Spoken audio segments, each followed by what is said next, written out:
Delhi university छात्र संघ चुनावों में अखिल भारतीय विद्यार्थी परिषद ने इतिहास रचा और पैनल की तीनों सीटों पर जीत दर्ज कराई। इस समय हमारे साथ आर्यन मान, दीपिका और कुणाल जो 3 एबीवीपी के विजेता हैं, यहां पर एबीवीपी कार्यालय पहुंचे हैं, जहां जो संगठन के मंत्री हैं और भी जो लोग हैं एबीवीपी के कार्यकर्ता हैं, उनका स्वागत कर रहे हैं, लड्डू चल रहे हैं, क्योंकि जीत की बड़ी खुशी है अखिल भारतीय विद्यार्थी परिषद में। तो आर्यन, ये बड़ी जीत है, आपका मार्जिन भी देखा गया बहुत ज्यादा है, 16,000 से प्लस वोटों का आपका मार्जिन है। इलेक्शन बड़े इंटरेस्टिंग थे इस साल, देखा गया एक तो ढोल नगाड़े मिसिंग रहे, पोस्टर्स मिसिंग रहे, पर वहीं दूसरी तरफ जो एनएसयूआई आपकी दुर्विरोधी है, उनके जो आपके खिलाफ स्टेटमेंट्स थी वो मिसिंग नहीं रही। क्या कहना चाहेंगे? देखो, मेरे परिवार ने मेरे को संस्कार दिए किसी के भी निजी जीवन पर उंगली नहीं उठाना, बट फिर भी सामने वाले एनएसयूआई के जो अध्यक्ष पद के उम्मीदवार थे उन्होंने मेरे पे कई बार उंगली उठाई, मैं फिर भी चुप रहा। और आज मैंने अपनी जीत से उनको ये दिखा दिया है कि वो बड़ी बड़ी बातें करती थी कि इसके पास कुछ नहीं है, ये नहीं, फिर भी आज मैंने उनको दिखा दिया है कि मैं आज दिल्ली यूनिवर्सिटी का अध्यक्ष हूँ और 16,000 प्लस वोटों से मेरे को दिल्ली यूनिवर्सिटी के स्टूडेंट्स ने जिताया। आर्यन, क्या लगता है क्या जादू एबीवीपी का ऐसा काम कर गया? क्योंकि रौनक खत्री भी थे, देखा जाता था वो भी बहुत एक्टिव रहा करते थे एनएसयूआई से, पर फिर जो है ये सीट एबीवीपी के पास क्यों वापस आई प्रेसिडेंट? देखो, ये कोई जादू नहीं है, हम साल भर ग्राउंड पे काम करते हैं, साल भर स्टूडेंट्स की समस्याओं के लिए आवाज उठाते हैं। 16 दिन का प्रोटेस्ट करा, 2 दिन की भूख हड़ताल भी करी, उस भूख हड़ताल में मैं भी बैठा, इसलिए स्टूडेंट्स ने आज हम पे बाकी पुराने इतिहास की तरह आज भी हम पे भरोसा जताया और आज हम अखिल भारतीय विद्यार्थी परिषद दिल्ली यूनिवर्सिटी 3-1 से विजयी है। तो प्रेसिडेंट बन गए, क्या प्राथमिकताएं रहेंगी आपकी? हमारी सबसे पहली मांग रहेगी मेट्रो कंसेशन पास। साथ ही साथ आज के टाइम इंडिया इतना डिजिटलाइज हो चुका है, फिर भी दिल्ली यूनिवर्सिटी में वाईफाई की प्रॉब्लम है कैंपस, डिपार्टमेंट, कॉलेजेस के अंदर। और तीसरी हमारी मांग रहेगी मेंटल हेल्थ इश्यूज के ऊपर कि हर कॉलेज में एक मेंटल हेल्थ काउंसलर का गठन हो, जिससे स्टूडेंट्स को किसी भी प्रकार की दिक्कत हो तो वो उससे शेयर करे और वो डिप्रेशन, एंग्जाइटी और स्ट्रेस का शिकार ना बने। कुणाल, आपने भी जीत दर्ज कराई है। कल देखा गया कि नेता विपक्ष राहुल गांधी जेनजीस को लेकर बयान देते हैं और आज ही डूसू चुनावों का नतीजा भी आ जाता है, उस पर देखा जा रहा है कि भारतीय जनता पार्टी अब तंज कस रही है कांग्रेस पर। तो आप क्या कहना चाहेंगे? जेनजी स्टूडेंट्स के लिए मैं जो उन्होंने राहुल गांधी ने जवाब दिया है उनके लिए मैं ये कहना चाहूँगा, जो जेनजी स्टूडेंट्स उन्होंने ये दिखा दिया है कि दिल्ली विश्वविद्यालय के छात्र कोई जेनजी स्टूडेंट नहीं, एक राष्ट्रवादी छात्र हैं।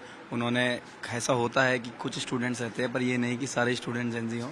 उन्होंने एक राष्ट्रवादी अपना संगठन के लिए और राष्ट्रवाद अपना काम करने के लिए संगठन को चुन के हमें प्रायोरिटी पर रख के विजय बना दिया। दीपिका, आप एक महिला हैं, सामने से देखा गया था कि एनएसयूआई की तरफ से प्रेसिडेंट कैंडिडेट के लिए भी एक महिला ही उतारी गई थी। क्या कहना चाहेंगी महिलाओं के लिए? वहां देखा गया कि अलग मैनिफेस्टो भी लॉन्च किया गया।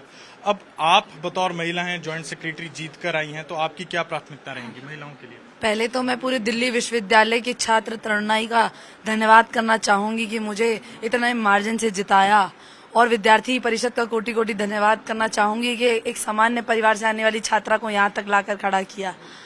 दूसरा कि हमारे मैनिफेस्टो में हमने बहुत सारे पॉइंट्स लिखे थे, उसमें से मेरी प्राथमिकता ये रहेगी कि जितने भी कॉलेज हॉस्टल्स हैं, गर्ल्स हॉस्टल्स हैं, कॉलेज हॉस्टल्स हैं, इनके बाहर time to time PCR patrolling हो, ताकि छात्राएं अपने आप को सेफ महसूस करें इस दिल्ली विश्वविद्यालय में।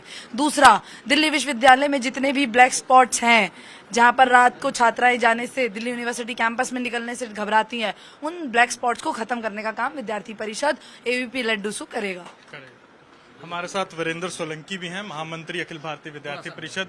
तो देखा जाता है सोलंकी जी की ऑर्गेनाइजेशन का बहुत बड़ा रोल रहता है। पहले आपने इतिहास रचा पंजाब यूनिवर्सिटी जीतकर, अब डूसू भी आपने जीता, आगे की क्या तैयारी है? आगे की दिल्ली देश के अंदर अभी जहां जहां इलेक्शन है, हम सभी जगह इलेक्शन जीतने वाले हैं। मैं आपको बता दूं, अभी आने वाले समय में जेएनयू में इलेक्शन है, आने वाले समय में उत्तराखंड में कुमाऊं यूनिवर्सिटी में इलेक्शन है, गोवा यूनिवर्सिटी में है, अभी गुवाहाटी यूनिवर्सिटी में चल रहे हैं, आज एचसीयू हैदराबाद सेंट्रल यूनिवर्सिटी में वोटिंग है, वहां भी हमारा पूरा पैनल जीतने वाला है। ये जो जीत देश भर में एक यूनिफॉर्म हमको विक्ट्री मिल रही ना पूरे भारत में, ये दिखाता है कि आज की जनरेशन, यूं कहूं जेनजी जनरेशन या आज का यूथ जो है वो विद्यार्थी परिषद से कितना प्रभावित है, विद्यार्थी परिषद को कितना सपोर्ट करता है, और विद्यार्थी परिषद के विचारधारा के साथ, कार्यशैली के साथ और विद्यार्थी परिषद के काम करने के तरीके के साथ। हमारे छात्र नेता, ये इन तरीके के जो छात्र नेता दिन रात एक करते हैं, 365 दिन कैंपस में रहते हैं, विद्यार्थियों के मसलों को सॉल्व करते हैं, उसमें हमारा संगठन कितना ग्राउंड लेवल पर सक्रिय है, ये रिजल्ट उन सब चीजों को दिखाता है। सोलंकी, 4 पैनल की जो सीटें थी 3 पर आपने जीत दर्ज कराई, पर एक वीपी की रह गई, क्या कहना, कहाँ आपको लगता है क्या हुआ होगा? बिल्कुल वीपी की सीट हमारी रह गई है,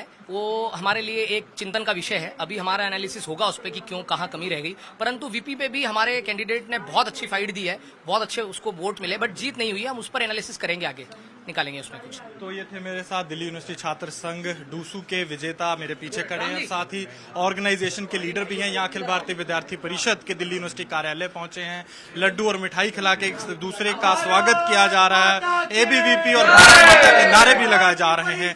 कैमरामैन अंकित ठाकुर के साथ अनमोल बाली की दिल्ली से रिपोर्ट।